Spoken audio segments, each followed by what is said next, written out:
guys আজি pasta বনালো দে লগতে দিলো পেজবিন আৰু বিলাহী তাৰপিছত টমেটো আৰু তেল অলপমান লগালো এয়া হৈ গ'ল এতিয়া দেখি পাইছে নহয় আপোনালোকে সো গাইস এতিয়া আমি খামগে পাস্তা হৈ গ'ল নমস্কাৰ বন্ধু বান্ধৱীসকল সকলোকে শুভেচ্ছা দিওঁ আৰু নমস্কাৰ মই নেটি ভিডিঅ'লৈ স্বাগতম জনাইছোঁ আজি প্ৰথমে মোৰ পেজটো সকলোৱে ফলো কৰি দিব আৰু মোৰ ইউটিউব চেনেলটো অঞ্জু পেগু নৰ বুলি আছে সকলোৱে মৰম দিব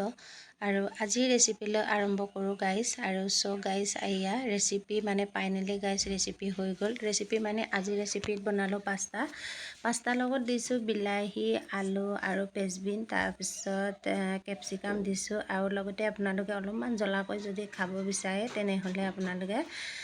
জালুক দিব পাৰিব তাৰপিছত কি বোলে জলকীয়া দুটামান দিব পাৰিব সো গাইস এতিয়া ফাইনালি পাস্তা হৈ গ'ল আৰু এতিয়া মানে পাস্তা খাবলৈ লৈছোঁ ৰাতিপুৱা ব্ৰেকফাষ্ট বনালোঁ আজি পাস্তা আৰু পাস্তা কোনে কোনে খাই ভাল পায় আপোনালোকে ট্ৰাই কৰি চাবচোন আৰু ল'ৰা ছোৱালীক এনেকৈও মানে আপোনালোকে বনাই কিনি খুৱাব পাৰিব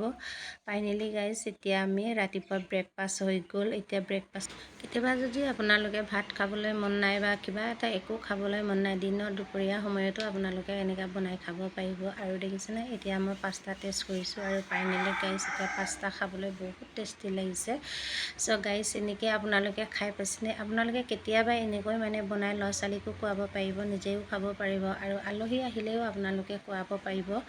আৰু আপোনালোকে কেতিয়াবা এনেকৈ খাবলৈ মন যায় যদি আপোনালোকে ট্ৰাই কৰি চাবচোন আৰু ভিডিঅ'টো চাই ভাল লাগিছে যদি লাইক শ্বেয়াৰ কমেণ্ট কৰিবলৈ নাপাহৰিব আজিলৈ আহোঁ